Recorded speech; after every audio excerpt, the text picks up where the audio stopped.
sabaw. Dagdagan natin ng konting saka konting kaya medyo may tabang-tabang ng konti. Yung konting sabaw kasi tumuyo siya mga friends.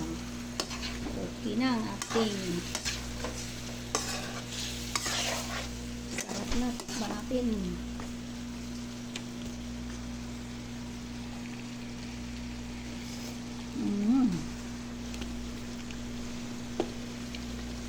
Okay na,